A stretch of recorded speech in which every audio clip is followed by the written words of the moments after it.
All right, that's enough about that. I want to get into the sermon here today. And today I'm going to do something a little bit different. Those of you that are on the stream will put a chart up. We're going to throw it up here in a bit while I'm speaking. Those of you who are local, we don't have a screen and a chart, so we photocopied the chart for you. But today I want to talk about a very important topic. It's a timely topic right now as well. And the title of the sermon is "The Beast is About to Rise in Europe." We've been talking about who and what the beast is in the Church of God for a long time. In 1960, the church put out a booklet, Who is the Beast? That's what it looked like. It's a red booklet. Mr. Armstrong wrote it. Herbert W. Armstrong wrote it. I'm going to encourage those of you who are tuning in today on the stream and you don't have a photocopy like everybody here in Tulsa, to go to the HW library and get that chart and put it in the back of your Bible.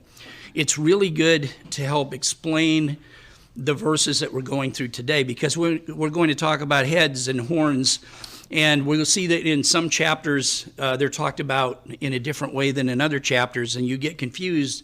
If you have a chart, it can kind of compare what we find in Daniel 2, Daniel 7, Revelation 13, and Revelation 17. These are the primary places in the Bible, these four chapters, where we talk about the topic. But as you go through these, and as I go through these things in the sermon today, the chart will help you keep things straight in your head. Because if we don't, it'd be like me quoting a lot of dates and a lot of people in history and rattling out about 100 dates and different things. You go, how does it connected? What happened first? The chart helps you to really get it square in your mind. And some of you may want to mark your Bibles in these four chapters so that you can cross-reference things. And as you're studying on your own at home, you'll understand how they're correlated with one another and how these all fits together kind of like a puzzle. One thing that we see right now, and I'll show you even actual evidence that the beast is about to rise in Europe. And we've talked about this for a long time. Like I said, that booklet was written in 1960. That's more than 60 years ago. And when you read the book, the booklet, you see Mr. Armstrong was on fire. It's like it was going to happen tomorrow. And we thought in the church, many times that we would have already fled, that, time was shorter than it actually turned out to be. But what happens over time is people's senses become dulled and they become numb. And they're like, we've heard this before. This has been said. I've been in the church for, 50 years or 40 years, and I've heard this my whole life, and it hasn't happened yet. The Lord delays his coming kind of thinking. And you just get, kind of dull and numb to the whole subject. But what you're going to find is these things are actually beginning to occur, and the prophecies in the Bible we're on the brink of some really big things. And there's a reason that what's happening in the Church of God right now, what's happening is happening for a reason. And God knows what he's doing. And I don't understand everything that God's doing. I just know that we have to do the right thing. We have to adhere to the truth. We have to press into the kingdom. And we can't allow any man in or out of the church to dissuade us from the kingdom. We don't let a man take your crown. And always do the right thing. And it's going to be the hard thing. It's going to be the unpopular thing. It will cause some difficult situations in your life doing it. But it's worth it. In the end, if you're a member of God's family, all the pain and the suffering and trials and tribulations will be all worth it. And so we have to think that way. We have to think long term. There's a light at the end of the tunnel. It's going to be a little bumpy right now. But that's okay. That's part of what was prophesied. Go to Ezekiel 33 to start with. Ezekiel 33. When I mention that, if you've been in the church for years, immediately what pops in your mind is, warning message, right? The Ezekiel warning message, Ezekiel 33. And that's exactly precisely what I want to read here, beginning in verse 6. Ezekiel 33:6. It says, "But if the watchman sees the sword coming and does not blow the trumpet, and the people are not warned, and the sword comes and takes away any person from among them, he is taken away in his iniquity." So, you have a personal responsibility. You don't get to put it all on the ministry or on the leaders of the church. Hey, you're taken away in your iniquity. You suffer the consequences of that. But, God says, he is taken away in his iniquity, but his blood I will require at the watchman's hand. So you, son of man, I've made you a watchman for the house of Israel. Therefore you shall hear a word from my mouth and warn them for me. And we have a word from God's mouth right here. It's called the Word of God, the Bible. And we understand these end-time prophecies. Prophecies that even Daniel didn't understand because they were sealed until the time of the end. We understand it. We get it. God has opened our minds to see this. And of course, we had good teachers that came before us to show it and teach it to us. And then we open our Bibles and we prove it.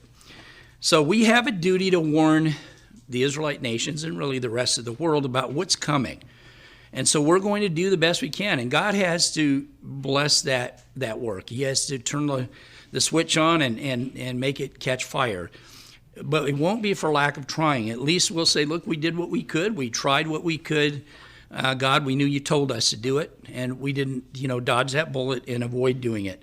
The men have been trying to do that in their sermons on these streams, and they're public. Anybody can go on YouTube and pop in here and listen to what we're saying, or they can even go to the CGA website and listen to the messages that have been put up there and will continue to be put up there.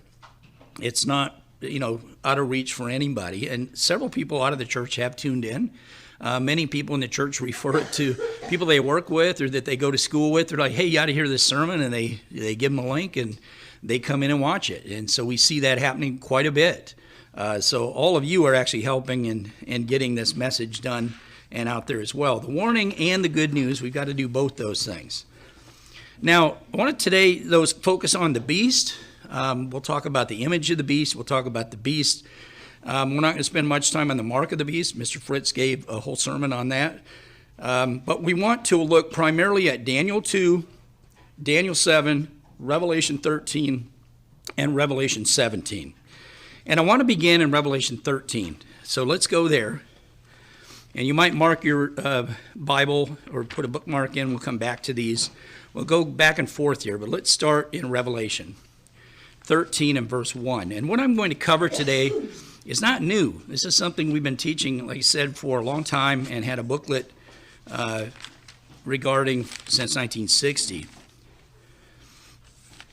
Revelation 13, verse 1. It says, Then I stood on the sand of the sea, and I saw a beast rising up out of the sea, having 7 heads and 10 horns, and on his horns 10 crowns, and on his heads a blasphemous name. Now the beast which I saw was like a leopard, his feet were like the feet of a bear, his mouth like the mouth of a lion, and a dragon gave him his power, his throne, and great authority. Now obviously this isn't literal, this is symbolic. And what we have to do is let the Bible interpret itself. And there are a lot of books that have been written, a lot of sermons that have been given by people in different denominations all over the planet. There are people right now that are out there on YouTube and other platforms getting their message out, and they're very confused on the topic. They have their own ideas, and they run with those ideas, and they're not, in the vast majority of the cases, letting the Bible interpret itself to give you the answers to what these symbols symbolize or mean. And we want to let the Bible do that. And that's what we'll do here today. The very word beast is a symbol. And again, these symbols stand for real things, for literal things. Once we know what the heads are, once we know what the horns are, and what the feet of the bear and the mouth of the lion and a likeness to a leopard, and what all that means and what they symbolize, then we can begin to understand what this verse or these 2 verses we just read really say. Now, again, the 4 chapters that we're about to look at are important. I want to go back to Daniel 7 and keep your mark here in Revelation 13, because Daniel 7 helps us to see the very same identical symbols described that we just read here in Revelation 13, 1 and 2. And we're going to see here in Daniel 7, again, the beast, the 7 heads, the 10 horns. It talks about a lion, a bear, a leopard, And right here in Daniel 7, it explains the meaning and tells us what the symbols represent. And before I start there in Daniel 7, let's just drop back to Daniel 1 and point out something that is important with regard to the book of Daniel and these prophecies. Daniel 1 verse 17, Daniel 1 verse 17 says, as for these four young men, and who's God talking about, right? I'll let you do your homework, but it's Daniel and his friends. As for these four young men, God gave them knowledge and skill in literature and wisdom. God gave them special abilities and talents, and it says at the end of the verse, and Daniel had understanding in all visions and dreams. So another gift that Daniel was given was an understanding, it says, in all visions and dreams. And God used Daniel here to interpret the meaning of the symbols. So in Daniel 7, and we'll start in verse 1, it says, in the first year of Belshazzar, king of Babylon, Daniel had a dream and visions of his head while on his bed. Then he wrote down the dream, telling the main facts. Daniel spoke, saying, I saw in my vision by night, and behold, the four winds of heaven were stirring up the great sea. And the four great beasts came up from the sea, each different from the other. So they came up out of the sea. That's where the beast came from. The first was like a lion and had eagle's wings, and I watched till its wings were plucked off, and it was lifted up from the earth and made to stand on 2 feet like a man, and a man's heart was given to it. And suddenly another beast, a second, like a bear, it was raised up on one side and had 3 ribs in its mouth between its teeth, and they said thus to it, arise, devour much flesh. And after this I looked, and there was another, like a leopard, which had on its back 4 wings of a bird. The beast also had 4 heads, and dominion was given to it. After this I saw in the night visions, and behold, a 4th beast, dreadful and terrible, exceedingly strong. It had huge iron teeth. It was devouring, breaking in pieces, and trampling the residue with its feet. It was different from all the beasts that were before it, and it had 10 horns. So when you read this, what is he talking about? Like, I don't know. I don't have a clue. Most people, when they get there, that's what they think. But as you continue reading, you're going to find out that the interpretation of the symbols are given here and made clear. So if we drop down here to Daniel 7, verse 15, he begins to interpret what he saw. And I, Daniel, was grieved in my spirit within my body, and the visions of my head troubled me. No doubt, I just put yourself in his shoes. This is what you saw. It's like kind of terrifying. What's going on? What is this about? And I came nearer to one of those who stood by and asked him the truth of all of this. So he told me and made known to me the interpretation of these things. Those great beasts, which are 4 kings which arise out of the earth. Now, one thing that's important for all of us to understand with regard to Bible prophecy, and especially a topic like this, king is synonymous with kingdom, and it can be used kind of interchangeably, right? The kingdom has a king that reigns over it. When we talk about a great false church, right, the mother of harlots, it's Catholic Church, it has a leader of the church, right, a pope or a leader of the church. So when we talk about a kingdom, we know that kingdom has a king. So if we talk about a beast power at the time of the end, there's a man ruling over it, but it's the kingdom. It's the whole mechanism. Hitler was a leader, right, over Germany and the forces of evil in World War II. And the same thing is true with the beast at the time of the end, the human instrument that Satan uses, and the dragon uses in a powerful way, as well as the great false prophet who is over the great false church. So that's important to understand as we read through here. King, kingdom, false prophet over a great false church. And he says, look here, the beasts are 4 kings or 4 kingdoms. So he already gives us the interpretation of the symbol. It says in verse 18, but the saints of the Most High shall receive the kingdom and possess the kingdom forever, even forever and ever. Then I wish to know the truth about the 4th beast, which was different from all the others, exceedingly dreadful, with its teeth of iron, its nails of bronze, which devoured broken pieces and trampled the residue with its feet. And about the 10 horns that were on its head, and about the other horn which came up, before which 3 fell, namely that horn which had eyes and a mouth, notice, which spoke pompous words, whose appearance was greater than his fellows. There's a lot going on here, and we're going to explain each one of these things carefully and look at the chart as we go forward. I was watching, and the same horn was making war against the saints and prevailing against them. Again, the Bible talks about a martyrdom of saints at the time of the end, and this false prophet and the church, false church, is going to make war with the saints and prevail against them. We're going to talk about that. Verse 22, it says, until the Ancient of Days came, and I think we all know who that is, and judgment was made in favor of the saints of the Most High, and the time came for the saints to possess the kingdom. Thus he said, the fourth beast shall be a fourth kingdom on earth, which shall be different from all other kingdoms, and shall devour the whole earth, trample it, and break it in pieces.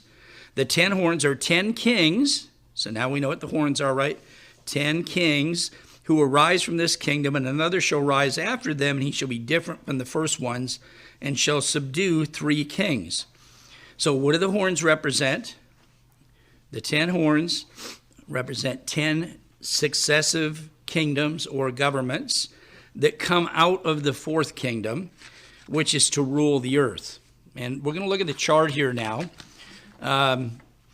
And I want to point this out. In Daniel 7, we just read about 4 beasts. The first beast is like a lion.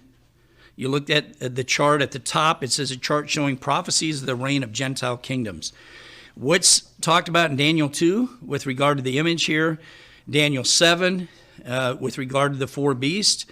Daniel 8, a short section there, but Revelation 13, Revelation 17, the explanation of the symbols, and then how these events are fulfilled in history. And so when we look at these kingdoms here in a minute, we're going to see which each kingdom represents, and we can use our chart to help make it real clear. Now, the same 4 world-ruling kingdoms are described in the second chapter of Daniel, and I just want to pop back there for a minute to Daniel 2, and then we'll start putting the pieces together. Daniel 2, verse 31. It says, you, O king, were watching, and behold, a great image, this great image whose splendor was excellent, stood before you, and its form was awesome. The image's head was of fine gold, its chest and arms of silver, its belly and thighs of bronze, its legs of iron, its feet partly of iron and partly of clay. You watched while a stone was cut without hands, struck the image on its feet of iron and clay, and broke them in pieces. Then the iron, the clay, the bronze, the silver, and the gold were crushed together and became like chaff from the summer threshing floors, and the wind carried them away so that no trace of them was found. And the stone that struck the image became a great mountain and filled the whole earth. This is the dream. Now we will tell the interpretation of it before you, the king. He says, you, O king, are a king of kings, for the God of heaven has given you a kingdom, power, strength, and glory. And wherever the children of men dwell, or beasts of the field, or in the birds of heaven, he's given them into your hand and has made you ruler over them all. You are this head of gold. So if you look at the chart, and we'll put this on the stream right now, the main chart, we see in Daniel 2, this image is described, and the head of gold it is talked about. Okay, who is the head of gold? It is what we're talking about, the Chaldean Empire. And Babylon, right, is its city. And this is the king that Daniel's talking about. So if we look on the chart in Daniel 2, it talks about the head of gold here. And if we look over the events in history, we see the Chaldean Empire, right? Babylon, is its main city. And Nebuchadnezzar's kingdom, or the Chaldean Empire, is, again, named after the capital city. And it's got the dates there in time when this head of gold was a world-ruling empire. And so as we go through the 4 different beast talked about, Daniel explains each one. So the head of gold, we know who that is, and he just explained it. And then we move on to the next part of the explanation of the dream, and we find out the second kingdom that's going to follow is the Persian Empire, or sometimes we call it the Medo-Persian Empire. And you'll see this on the second line down in your chart, if you go all the way to the right, and you see the dates for that empire. And this is often, again, called the Medo-Persian Empire because it was composed of the Medes and the Persians. We come to the third one of these, and I'll go back to what we're looking at here in verse 39. It says, "But after you shall arise another kingdom inferior to yours," and notice gold is the most precious of the materials, right? Then it goes silver, and then it's brass, and then it's iron. "Shall arise another kingdom inferior to yours, and then another, and a third kingdom of bronze, which shall rule over all the earth." So these are world-ruling kingdoms. And Daniel begins to explain what they are and what they mean. "And the fourth kingdom shall be as strong as iron." And we see we have Greece as our third kingdom, and we'll talk about that in a minute. And then the fourth one will be the Roman Empire, which is strong as iron, inasmuch as it breaks in pieces and shatters all things like iron that crushes. That kingdom will break in pieces and crush all the others. So the second kingdom, again, Medo-Persian, 558 to 330 BC. Ancient history students know that the third world kingdom was Greece, or Macedonia under Alexander the Great. And Alexander the Great is the one who conquered the Persian Empire. And we see that he is the third. The Greece or Macedonia is the third. So Nebuchadnezzar, Chaldean, Persian Empire, or Medo-Persian Empire, and then the Empire of Greece or Macedonia under Alexander the Great. We know that Alexander the Great in history only lived a very short time, about a year. But the conquest was swift, like a leopard. So a leopard was a very apropos symbol here. And we know that after his death, which again was about a year after he conquered all that he conquered, his four generals then divided his empire into four regions. There was Macedonia and Greece, there was Thrace and Western Asia, Syria and the territory east of the Indus River, and Egypt. So these are the four heads of the third beast. So the third beast have four heads. Four generals divided into these four pieces, or four divisions. And now we can understand, look, okay, now I understand what the first, second, and third, and fourth beast represent in Daniel chapter 2. And how does that correspond to Daniel 7? We see here on our chart, the first beast is like a lion. It's also this head of gold. And if we go all the way over, we see the Chaldean Empire.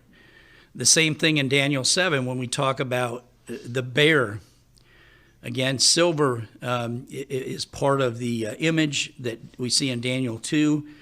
And what about the bear? Let's talk about it. What is the strongest part of a bear? Its feet. What is the strongest part of the lion, right? Its teeth, its head, its mouth. And so all the symbols have an apropos explanation. The fourth kingdom, developing from Rome, is a kingdom that spread out and gradually absorbed one after another of all four of those divisions. And God says this fourth beast, the Roman Empire, was dreadful, terrible, and exceedingly strong. And if you go back in history and read about the Roman Empire, you see they were exactly that. It's a really good description of this fourth world ruling kingdom. We see that particular beast trampled its residue with its feet. Roman Empire was 31 BC to 476. You have that right here on your chart. It had two divisions, west and east. This empire, the Roman Empire, absorbed all the ones that were before it. It was greater. It was stronger than the ones that preceded it.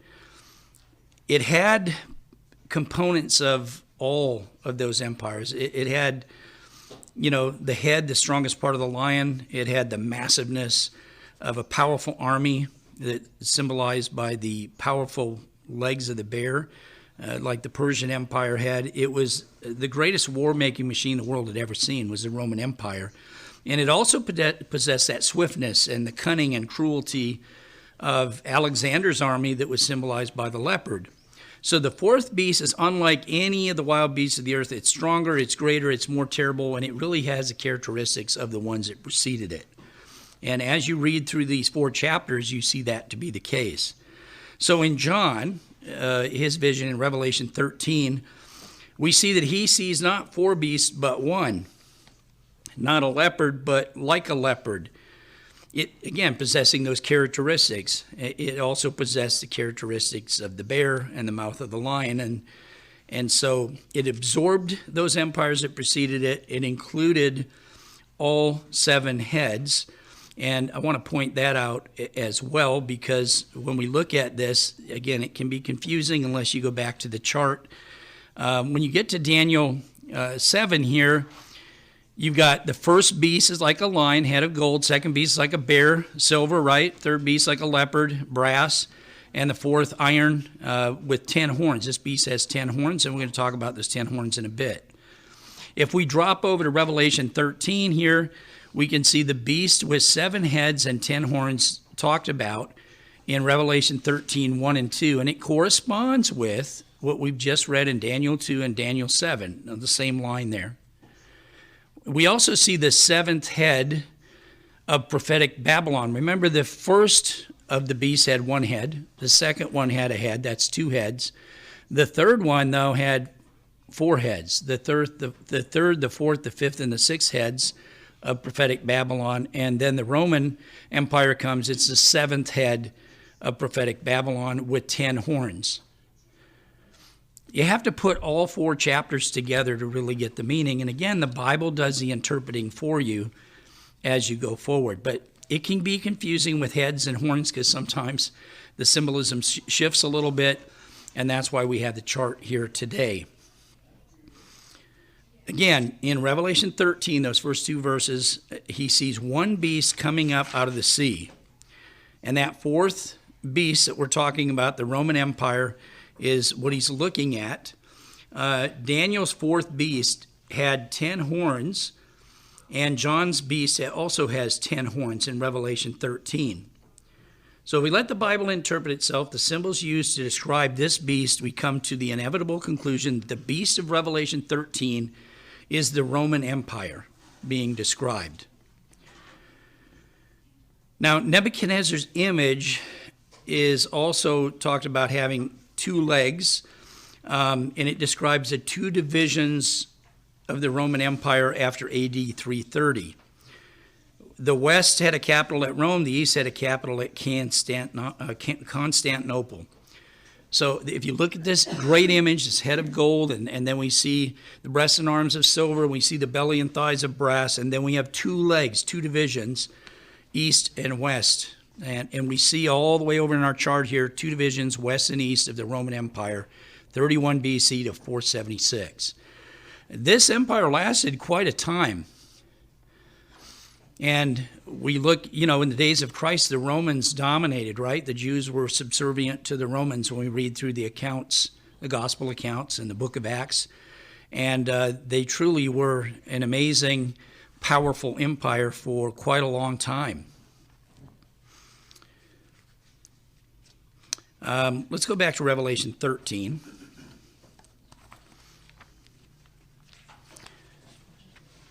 And some of us are better visual learners, so a chart helps to put the pieces together. So we go back to Revelation 13 and continue. It says, "And I saw one of his heads as it had been mortally wounded, and his deadly wound was healed, and all the world marveled and followed the beast. So they worshiped the dragon who gave authority to the beast, and they worshiped the beast, saying, 'Who is like the beast? Who is able to make war with him?'" So when we look at this description here of this powerful world empire, and of course this has a leader that sits over it, we see that in verse 3 that there's a wound that occurs, a deadly wound that occurs. And if you look back on your chart, we get to the fifth column down. We come to the deadly wound talked about here in verse 3. And if you go over to the events in history, we see it's the fall of the Roman Empire in 476. That's what the deadly wound was. It caused the empire. That was the end of it. Okay? And we're going to talk a little bit more about the deadly wound here in a minute. Now, it's important that you understand the beast is not a church. This is a kingdom or a government with a king that rules over it. So at the end of all of this, when we talk about the beast in Europe today, we're not talking about the Catholic Church. That's something different. The beast that we're talking about here in Revelation 13 through verse 1 through 10 is a different beast. When we get to verse 11, we see another beast. That's a whole other story that we'll get to in a minute. But when we read these first 10 verses, just remember, by Bible interpretation, we're getting back to the Roman Empire. Now, let's go back to Daniel 7 for a minute. Daniel 7. Keep your mark here in Revelation 13. And we want to talk about the symbolism of the horns in the fourth beast of Daniel 7. And we also see these mentioned in Revelation 13. And we find that the horns in Revelation 13 and Daniel 7 symbolize the same thing. And what they symbolize is 10 successive governments that come out of the Roman Empire after it fell in 476, AD 476. And that's really important in end-time prophecy to understand that there was a succession of empires. It was not empires all running concurrently down through history. It was one after another. And there would be 10 of these empires that would come and go. And you're going to find, when we get to the bottom of the chart, there's only one yet to come. We're right down to the bottom corner of this chart in prophecy, Bible prophecy, and that's pretty amazing where we find ourselves. So in Daniel 7, verse 24, it says, the 10 horns are 10 kings who arise from this kingdom. So they come out of the Roman Empire, and there are 10 successive governments that come out of it. Again, these kings are also called kingdoms, and they're going to continue, the Bible says, from 476, AD 476, all the way down to the time when this stone, who represents Jesus Christ and his coming kingdom, smashes it on its feet and toes, and it crushes this image, and it becomes chaff and blows away. And what it pictures, Christ, that rock, that stone, coming back to establish his kingdom and basically just devastate all the world's governments, all the kingdoms of the world. He will be the King of Kings, Lord of Lords, and the governments of the world will all topple and will be replaced by his government, which will grow into a great mountain. God says it will, the increase of his government, there'll be no end, but it will start in Jerusalem and fill the earth and eventually the vast universe. And so that stone, not made with hands, represents, the returning Jesus Christ and the establishment of the coming kingdom of God on the earth. Most people on the planet don't know what we just talked about. There's a very small portion of the population, and most of them have probably had some interaction with the church or Mr. Armstrong or branches of the church to understand what we're talking about today. But we have not, really leaned to our interpretation of anything. We're letting the Bible interpret the symbols, and we're going back and forth here a little, there a little, line upon line, precept upon precept to get the meaning. There have been 9 successive governments ruling that territory from 476 to the present. And the Bible says, when John's talking, he said, one is and one is yet to come. And that's important as well. And we're going to talk about the one that is and the one that is to come. And we're already past the one that is. We're the one to come at the time of the end. Now go back to Revelation 13 for a minute. We'll go on a little bit further. And I want to talk about a couple things we notice here in Revelation 13, 3 and 4. Notice the dragon is the one who gave authority to the beast. Who's the dragon in prophecy? Satan, the devil. Revelation 12, verse 9, I'll just give you the note. So the great dragon was cast out, that serpent of old called the devil and Satan. Another verse we read at atonement in Revelation 20, verse 2, he laid hold of the dragon, that serpent of old, who is the devil and Satan, and bound him for 1,000 years. So the beast power is given its power and authority by Satan himself. What we see happening in the world today is Satan getting real active. He knows time's short. And he's wreaking havoc in the church. He's wreaking havoc in the world. He's turning nations and people within nations against each other and dividing and conquering. And he's a murderer and the father of lies. And he is doing what he can with 1/3 of his, cohorts, which are now demons, which used to be created beautiful, perfect angels that went along in this rebellion with Satan to try to knock God off the throne long ago. And so Satan and the demons are especially active, and that's why it's really important that all of us stay close to God these days. We're living in perilous times at an end of an age, and this is the most important time to get your act together and get your life together and be close to God, because to weather what's coming is you're going to need to be close to God. You're going to need to be like David was when he faced Goliath, right? You need God in your camp. You need God over here on your side. Or Shadrach, Meshach, and Abednego. They're close to God. Or Daniel, and when he came before the king. Those guys needed to be close to God to be able to do the jobs that God gave them to do, as did the apostles and Paul and others that we read about the Bible. Frankly, all the faithful people all throughout the pages back to the beginning of time. It says here in Revelation 13, verse 4, that they worshiped the beast.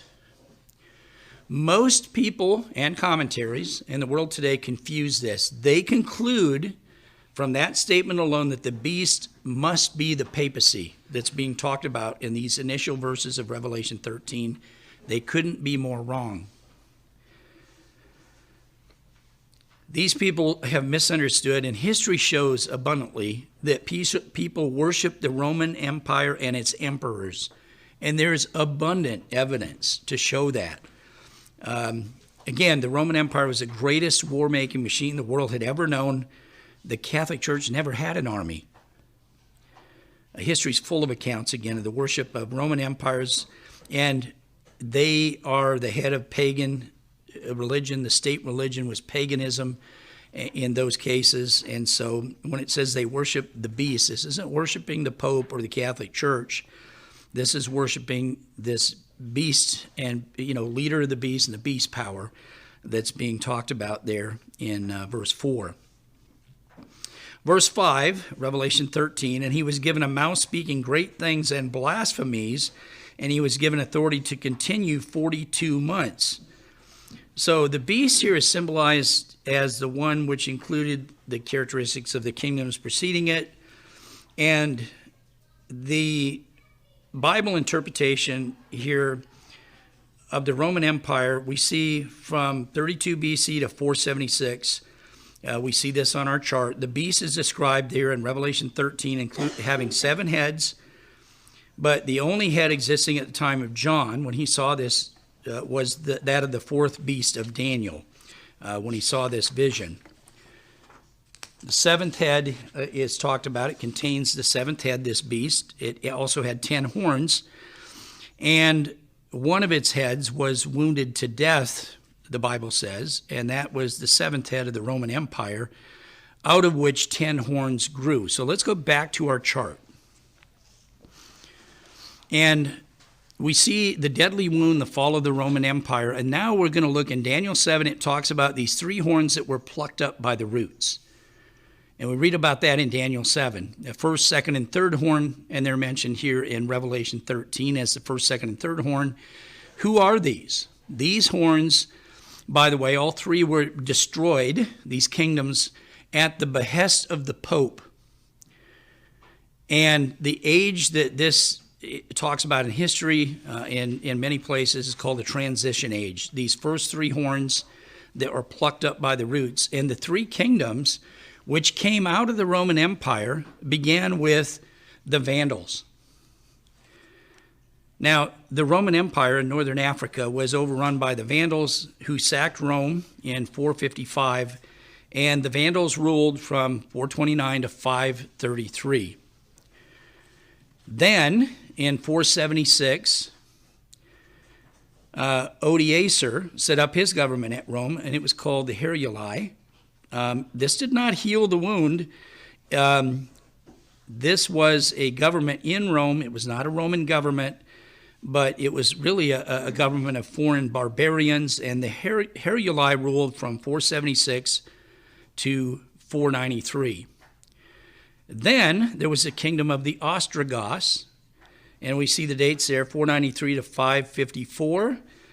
And this was another outside foreign people who ruled the territory, and eventually they're driven out of Italy and they disappear.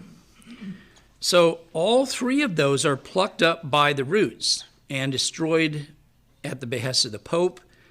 These three kingdoms had swept into Roman territory. They filled the period known as the transition age, and that's a transition between the wound and the healing of the wound.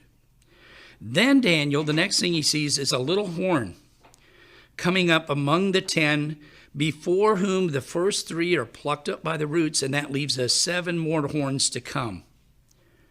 Remember, there are 10 successive kingdoms or governments. These three are plucked up by the roots. The Pope never rode on those kingdoms, but he helped to destroy them.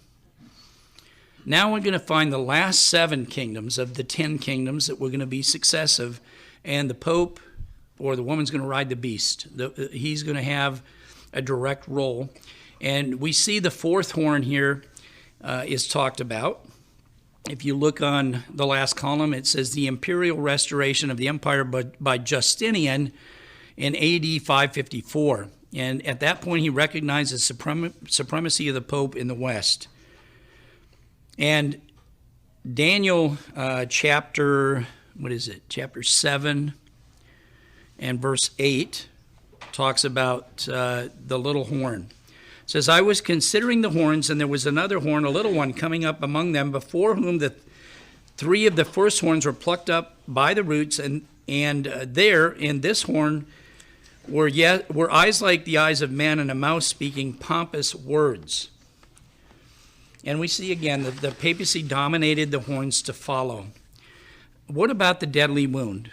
And how was that wound healed? Okay, it was the fourth kingdom, symbolized by the fourth horn, succeeding the fall of the empire in 476, which helped to heal the deadly wound, helped to restore the empire. And Revelation 13:5 says that power was given to this beast, once it was healed, to continue for 42 months. Now, the prophecies pertaining to the times of Israel's punishment in the Bible, each day represented a year. And I can give you an example of that in Numbers 14:34. In prophecy, it says, according to the number of days in which you spied out the land, remember the spies spied out the land for 40 days, for you a day shall, it says, 40 days, for each day you shall bear your guilt 1 year, namely 40 years, and you shall know my rejection. You spied the land for 40 days, you're going to wander in the wilderness for 40 years. So it's a day for a year principle. We see the same principle in Ezekiel 4, verses 4, 5, and 6, where God's prophet had to lay on his side. And again, a day for a year principle is used. So if we go with 42 months and we use the day for a year principle, if we drop down near the bottom of our chart, it says in 1814, 1,260 years. Again, this is, if you use this principle, day for a year, 42 months, 1,260 years after the deadly wound was healed, the Holy Roman Empire was dissolved. So closed a government that dated from Augustus Caesar, all the way down to that time in 1814. So the 42 months were fulfilled, and that has come and gone. And if we look at, Justinian, the emperor of the East, from Constantinople, set up his government. And he did that through the imperial legate at Ravenna, Italy. He brought about what's known as the imperial restoration of the empire. Then we come to number 5, following the healing of 544 came the Frankish kingdom. And we see that on our chart, which equates then to the 5th horn in Daniel 7. It talks about second of the remaining 7 horns. So if there were 10 horns and 3 were plucked up by the root, there were 7 horns left in Revelation 13. And we get here, it says the second of the remaining 7 horns. This equates to Revelation 17's second head ridden by the woman, and the woman is the church. And this is the Frankish kingdom. This is the 5th of the empires. And it was ruled by the French. Charlemagne was crowned pope, by the Pope actually. Charlemagne was crowned by the Pope in AD 800. The 6th, the Holy Roman Empire, here, German. Otto the Great was crowned by the Pope in 962. The Holy Roman Empire, German head, Otto the Great. And that would make number 6. Number 7, the Habsburg dynasty. This is Austrian. Charles V, crowned by the Pope, 1520. Notice that the woman rides the beast. The Pope is doing the crowning. They're controlling. You know, if you ride a horse, you control it by its reins. The woman rides the beast. She helps to control this empire. And we see here, again, the Austrian head, the Habsburg dynasty, again, began in 1520. Then we get to Napoleon's kingdom. This is the 8th of the 10 horns, as we read about in Daniel 7. It's the 5th of the 7 remaining horns. The 5th head in Revelation 17. Again, ridden by a woman, ridden by the beast, as were number 4, 3, 2, and 1. And that's Napoleon's kingdom. And again, it was French. Now, when Napoleon's kingdom was crushed in 1814, the beast that was healed continued no longer. And again, we see down through history, these 1,260 years of governments that came and went. Gets us all the way down to the bottom of our page to Daniel 7's 9th and 10th horn, to Revelations 13, number 6 and 7 of the 7 horns that remained. We also see the 6th and 7th head talked about in Revelation 17. And the 6th one is one that is. In Revelation 17, one is and one is yet to come. And we see that Italy, united by Garibaldi, 1870 to 1945, was the 9th horn, the 6th of the 7 remaining horns, or the 6th head ridden by the woman. And we read about that in Revelation 17, verse 10. Now, I want to talk a little bit about the woman, because we're not on the bottom of the chart as far as governments. And we see in Daniel 7 that the image had 10 toes. We know that at the time of the end that a beast power is going to arise in Europe. It again will be ridden by the woman. It'll fulfill Revelation 17's 7th head and 10 horns. It has 10 toes. Okay, it's also the 10th of Daniel 7's horns. It had 10 horns, is number 10 of Daniel 7. It's the one yet to come, and we're beginning to see it arise right now in Europe. We see that the beast ascends out of a pit. It's starting, the beast powers are beginning to emerge from the pit. This is a revived Roman Empire ridden on by the harlot, the Catholic Church, and a great false leader at the time of the end. And we have 10 rulers or 10 governments that give their power and authority to the beast at the time of the end. It's important to notice that in Revelation 13, the beast came up out of the sea. The harlot woman is the Roman Catholic Church. And I think most students of prophecy will agree. It's not too hard to prove it when you look at the behavior of the popes and how the Catholic Church has operated down through the centuries, through the millennia. And it's important to note that the Catholic Church with the papacy never rode on the initial 3 heads here that were plucked up by the roots. They were, again, dealt with by the Pope, but they were destroyed by the Pope at the behest of the Pope. The woman never rode those horns. It's the last 7. And we're down to number 7. That's all that's left on the chart. 1945 completed line number 9 here, right? The 9th horn, the sixth of the seven remaining horns that we read about there in Revelation 13. The sixth head ridden by the woman in Revelation 17, and is Revelation 17:10, the one that is, that ninth horn's all gone. We're now past that. Let's go to another verse here about the Catholic Church, or the woman that rides the beast, as I want to point that out. The beast is not the woman. Go to Revelation 17.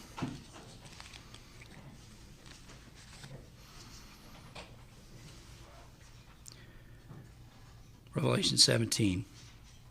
Here we find a beast and a woman, a great wealthy woman called a whore or a harlot that's riding the beast. Again, the Bible uses a symbol of a woman to describe the church. If it's a chaste virgin dressed in white, white picturing the righteousness of the saints, that's the true church of God. If the woman is decked in scarlet and she's described as a whore or harlot, that obviously represents the false church. And so the beast is clearly not a woman, in the first initial verses of Revelation 13. But by the time we get to Revelation 13, verse 11, we see another beast described, and we'll talk about that. But in Revelation 17, we get a really clear picture of who the woman is. And it's real. The woman here is described beyond the shadow of a doubt as the church that reigned over the kingdoms of the Holy Roman Empire. The beast is also, as we're going to see, a government.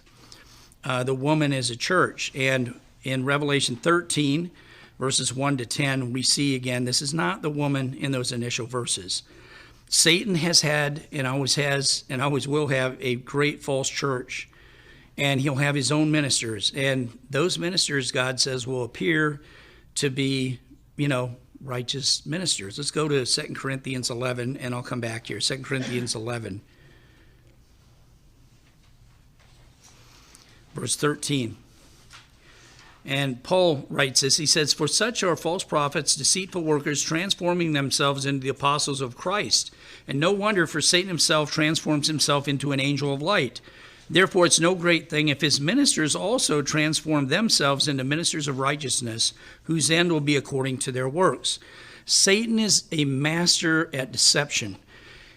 And Satan paints a picture of the false church to be the true church. That's his instrument.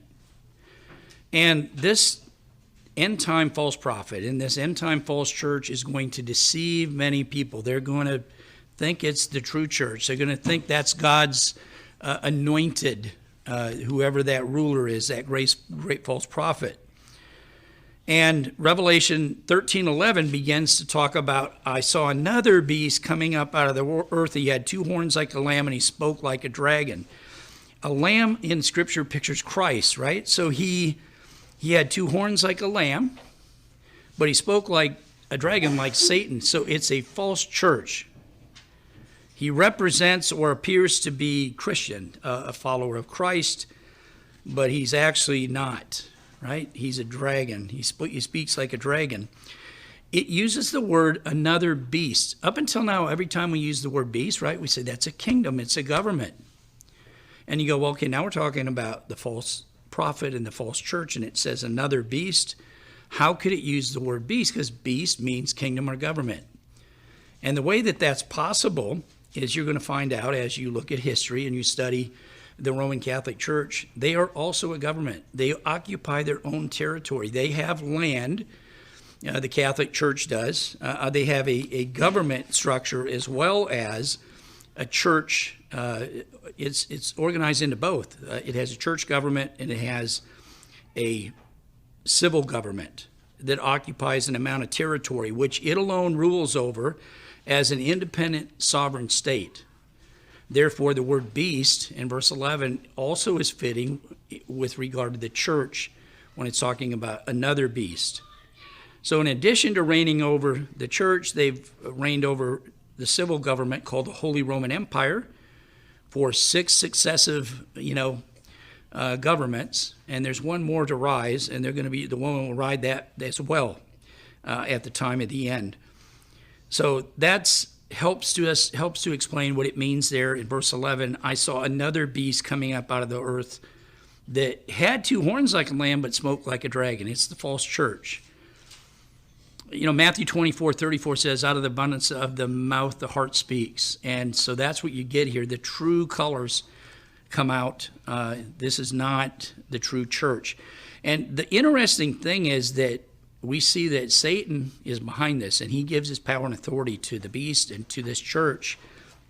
And he's the master of deception, and he sells it really well. And he uses this false church, as we'll see, to martyr saints, to do some damage, as the Catholic Church has been responsible for down through history. And you'll find the Catholic Church wasn't the ones that actually put people to death. It was the civil authorities, but the Catholics said they're anathema to Christ. They need to be killed. They need to be tortured. Turn them over to the civil authorities, and they did their job. We even see that in the days of Christ, right? The religious authorities wanted to wash their hands of it. It was the civil authorities that did the dirty work, but it was really the religious people that turned Christ over to be crucified and said, you release Barabbas, the murderer and the thief, put this guy to death. And the civil government, under pressure, did it. And we see that down through history, how the Catholics used the power and authority of civil magistrates to accomplish whatever they wanted to do. And it got bloody and it got ugly, and it's going to get worse at the time of the end. Revelation 13, verse 12, it says, and he exercises all the authority of the first beast in his presence, and causes the earth and those who dwell in it to worship the first beast whose deadly wound was healed. Again, the first beast is the Holy Roman Empire, but here's another government controlled by Satan, pretending to be Christ's government, actually pretending to be the kingdom of God, exercising and using and employing all the power of the Roman Empire to accomplish its task. The Holy Roman Empire is what we're talking about. A church government, did it ever rule Rome? Yes, it did. Prior to 554, Justinian wrote a letter to the Pope, and he acknowledged his supremacy in the West and restored the empire in 554 in the West. And the popes then dominated the Western Empire, and it continued all the way down to 1814, 1,260 years, 42 months, and it was always known as the Holy Roman Empire. So when you hear the phrase Holy Roman Empire, which you will hear in the news, bantered about before long, you'll know, hey, wait, whoa, these guys aren't even going to hide what they're about to do. We'll see what happens here. But when we read history, we see that the popes were accepted as vicars of Christ, which means they're in place of Christ. Even now, the Pope feels he can change times and seasons. He can change rules. The current Pope gave people permission to take the vaccine. He admitted that it's unclean. It's okay, I give you permission. And, he's the vicar of Christ. He sits in that role. So acknowledge it. At least he acknowledged it. There are many churches, even of God, that won't acknowledge it. At least he acknowledged it. And then he just said, look, but I give you permission for the greater good, get the vaccine. And he promoted it. But notice Revelation 13, verses 13 and 14. I'm going to read a little bit further. Revelation 13, talking about and another beast. It says about this beast, which again is a church government. It also has its own territory, which it rules over as an independent state, so civil government. He performs great signs so that he even makes fire come down from heaven on the earth in the sight of men. And he deceives those who dwell on the earth by those signs which he was granted to do in the sight of the beast, telling those who dwell on the earth to make an image to the beast who was wounded by the sword and lived. So the Pope is going to be given the ability to call fire down from heaven. Will that have the impact of deceiving people? Absolutely. He's going to make some claims, and people think back, man, Elijah called down fire. That was one of God's prophets. How does this guy have that authority and power? How are we going to know the difference between the true and the false? Be real clear to us. They'll keep Sunday, not Sabbath. They won't keep the holy days. We will. They'll keep Christmas, Easter. The things they'll promote are anti-God. They're not true. But the signs and the wonders are really going to, catch the world by surprise and really have the impact of deceiving people and getting them on board. And notice that, he says, look, you guys, follow this beast leader too. They're going to work together, the false prophet and, the leader of the beast power, whoever those two individuals are, in a powerful way. They're going to perform miracles. It says they're going to perform them in the sight of the Holy Roman Empire, and they're going to deceive nations. All three of those things will happen. Where else in Bible prophecy do we find the identical facts? Go to Revelation 17.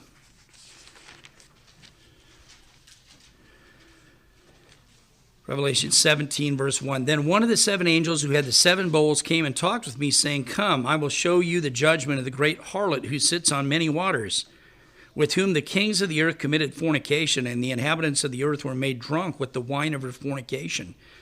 The corruption in the Catholic Church has been off the charts for millennia.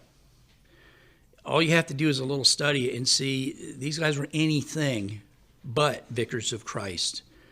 They led some of the most abominable lives that you can imagine. And these are supposedly leaders of this great church.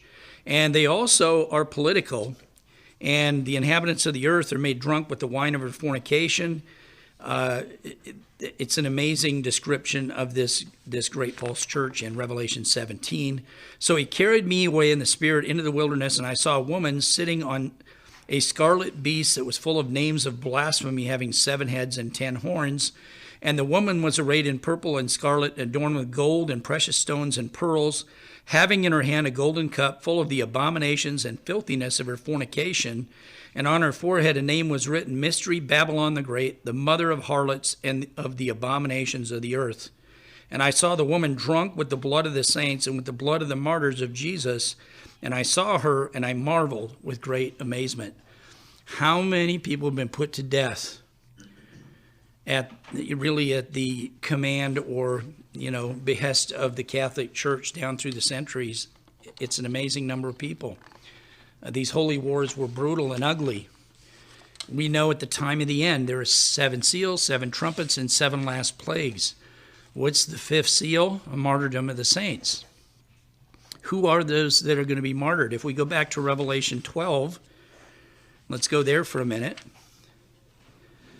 Revelation 12, verse 13. Now, when the dragon saw that he'd been cast to the earth, he persecuted the woman who gave birth to the male child. When we read this chapter, we have to ask, is this come? Has this happened? I don't know. I know one thing, Satan is very active, and what's happening on the earth in the last couple of years is unprecedented. It could be. I don't have the answer, but I see a lot of activity. Notice this, verse 14, but the woman, and again, woman symbolizes a church, and in this case, it's the true church. But the woman, or the church, was given 2 wings of a great eagle that she might fly into the wilderness to her place where she is nourished for times and half a time from the presence of the serpent. And maybe I need to give a sermon on the place of safety, but the church of God, those who are faithful, loyal to God and doing the right thing, is going to be protected. Revelation 3 verse 10 says, from the hour of trial to come, in a place of protection or a place of safety. And it's described as a wilderness is where they flee. So the church is given 2 wings of a great eagle. She flies into the wilderness where she's nourished for 3.5 years. Times and half a time. Notice, from the presence of the serpent. God locks that door and he keeps the evil out. So the serpent spewed water out of his mouth like a flood after the woman. The serpent, Satan. Water here is picturing an army, a flood. The serpent, Satan, spewed an army out of his mouth like a flood after the woman, that he might cause her to be carried away by the flood. So as we flee, we're pursued by an army. Notice verse 16, but the earth helped the woman, and the earth opened its mouth and swallowed up the flood which the dragon had spewed out of its mouth. If we go back to Exodus, when they fled, God parted the Red Sea. The Israelites walked through on dry land. Here come the Egyptians, right? The army that pursues them, and God let the waters come back and destroyed all of them. First, he took the wheels off the chariots in the mud, and then he allowed them to be killed. Here, the earth opens its mouth and swallows up the army that Satan sends after the church. We are pursued. When you look at the words used in these verses, there are two different words used. One means to fly like a bird or a plane, and the other one means to walk. So both are employed. We must get to a staging area, and then from that area go on foot for this verse 16, to make any sense. If you're in the air in a plane and the earth opens up and it closes, it doesn't really do anything. So is it a great earthquake? I don't know. Is it another parting of the seas? I don't know. All I know is God says the earth opened up its mouth, swallowed up the army that the dragon had spewed out of his mouth. And what happens? We're protected. We slip into a place of safety, and the dragon is enraged with the woman, and he went to make war with who? The rest of her offspring, who keep the commandments of God and have the testimony of Jesus Christ. There are Christians, or true Christians, God's people, who don't make it into the place of safety. And Satan is enraged, and he's going to make war with them, and there will be a great martyrdom of saints. We have the 4 horsemen of the apocalypse, and then we have a martyrdom of the saints. And then we have the astronomical signs in the heavens that God starts to get involved and say, hey, okay, watch these signs. I got your attention. And then God gets involved, right? Seven trumpets and 7 last plagues. But this ought to get our attention. Look, we want to be among those that are talked about in Revelation 3 and verse 10, who says, because you've kept my command to persevere, I'll also keep you from the hour of trial that will come upon the whole world to test those who dwell on the earth. I'll protect you from that hour of trial. I'll put you in a place of safety. And there are a lot of verses that show us singing in the place of safety. Throughout the Bible, whenever God's people are delivered, they got through the Red Sea, they started singing. And we just see this everywhere. In hard times, people sing. They keep glorifying God. They never slow down.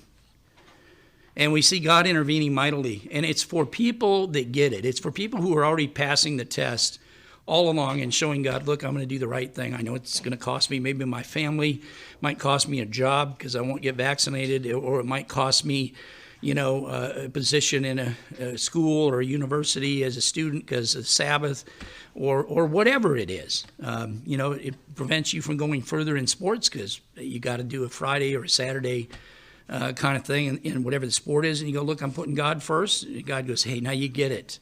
I can protect you. You're standing up with courage all along. I know what you're going to do. You've proven it to me all along. So now I don't have to put you through this. I'll protect you. And you get 3.5 years of final training, which will be interesting and challenging at the same time for those who go there. Let's go back to Revelation 17, though, and we talked about this false church, this woman sitting on a scarlet beast full of names of blasphemy. Talks about 7 heads and 10 horns. In chapter 18, verses 2 and 3, Revelation 18, 2 and 3, says, and he cried mightily with a loud voice, saying, Babylon the great is fallen, and has become a habitation of demons, a prison for every foul spirit, and a cage for every unclean and hated bird. For all the nations have become drunk, or have drunk of the wine of the wrath of her fornication. The kings of the earth have committed fornication with her, and the merchants of the earth have become rich through the abundance of her luxury. It's interesting, God says the merchants of the earth become rich through the abundance of her luxury. They are working together, and they're making money together. They're accumulating power together. And so God sees what's really going on, and he says, look, you're fornicating with the harlot, and I'm not okay with that. A little bit more about the false church. We go to 2 Thessalonians. And again, this false church is the one that Revelation 13, beginning in verse 11, is talking about with its civil and church government. 2 Thessalonians 2, verses 3 and 4, God tells us, he says, let no one deceive you by any means, for that day will not come unless the falling away comes first. And the words used here for falling away, the word is apostasy, right, or apostasia. Defection from truth, departure from faith.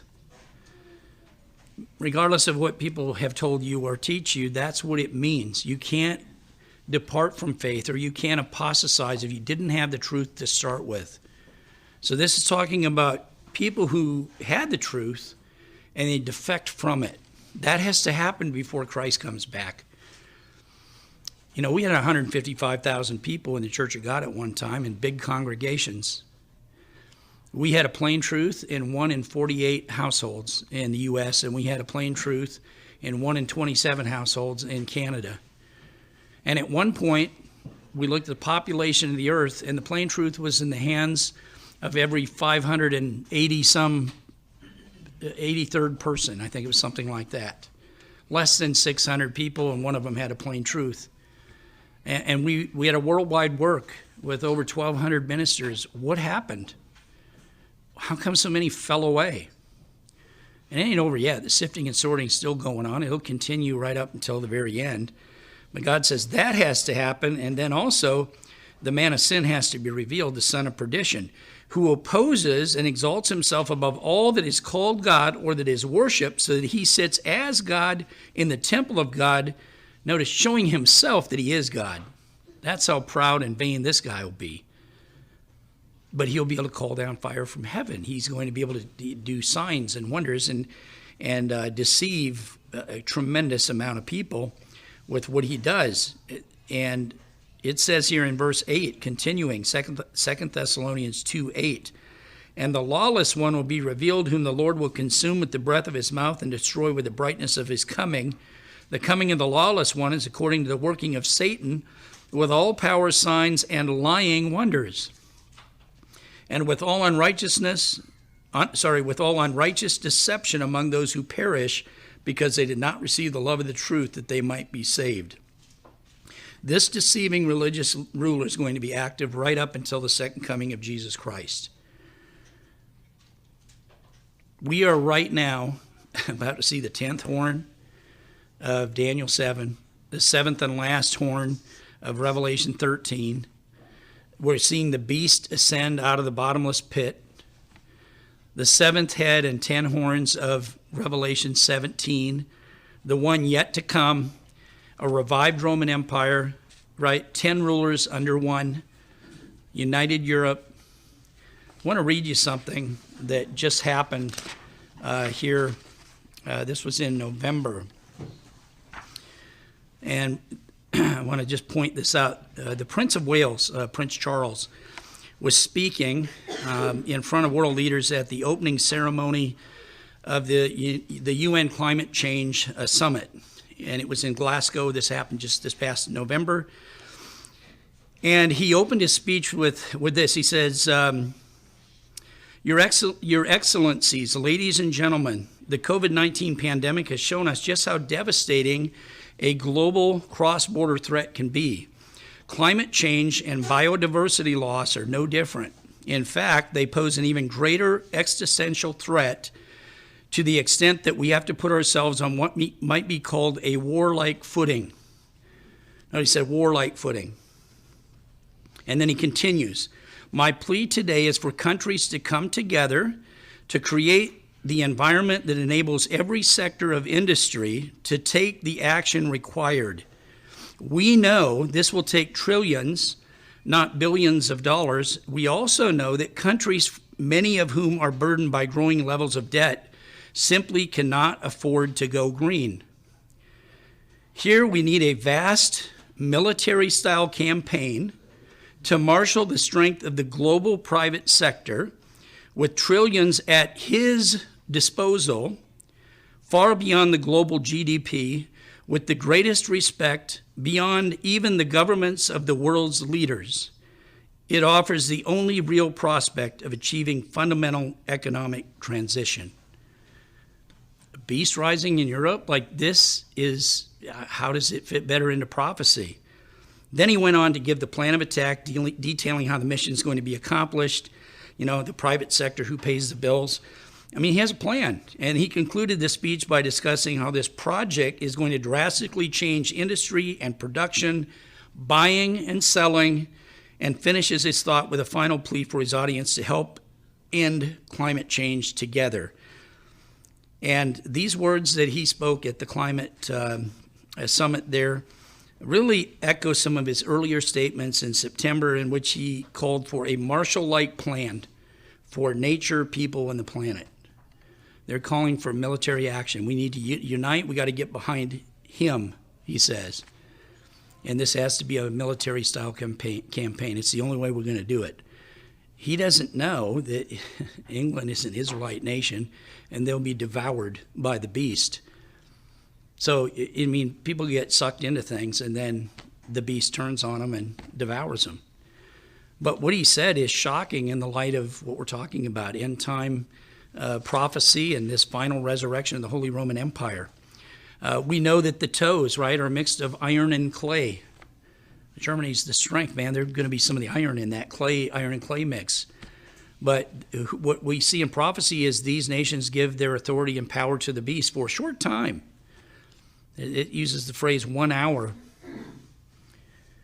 You know, one of the things the Bible also warns against is the mark of the beast, and we have to make sure that we don't get caught up in that, right? We've seen that mark in the past, and we're going to see it reinstituted in the future. The Catholic Church is going to play a key role as they have in the past with that. The Bible talks about an image of the beast. Image is a copy, or it's a likeness, or it's a representation or a model. So a resemblance.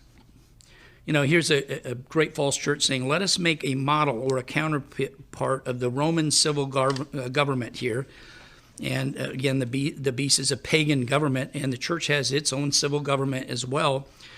But what's about to happen is going to shock the world, and it's going to catch them by surprise.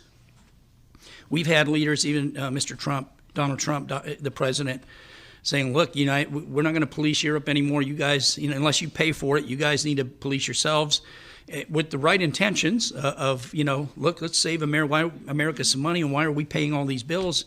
You guys carry your weight. But we're basically giving the greatest war-making machine the world's ever seen the authority to go for it unknowingly. And we see already they're building a military in Europe. And it might be bigger than you realize because it's in a number of nations. It's not just Germany. Things are moving very quickly. The two-horned beast not only caused people to receive the mark of the beast, but they also perpetuated the forming of an image that caused the martyrdom of the saints. And as many as would not worship the image were caused to be killed. Again, the false church didn't kill them. She caused them to be killed. And history shows the civil government of the Roman Empire martyred millions who were declared anathema from Christ or heretics by the church. This is going to happen again. Time is short. The beast is rising in Europe. Now is really a time to pray and fast as never before. Be close to God. The world in the next few short years is going to be plunged into a time of tribulation, such as not been since the beginning of the world. Until this time, no, nor ever shall be, as it says in Matthew 24:21. The good news is that you and your families can be protected if you stay faithful and courageous. The good news is Christ is coming in power and great glory to establish his kingdom and break in pieces and consume all the governments of the world, and his kingdom will stand forever and ever. Godspeed that day. For more information, go to our website at cogassembly.org. Copyright 2021, Church of God Assembly. All rights reserved.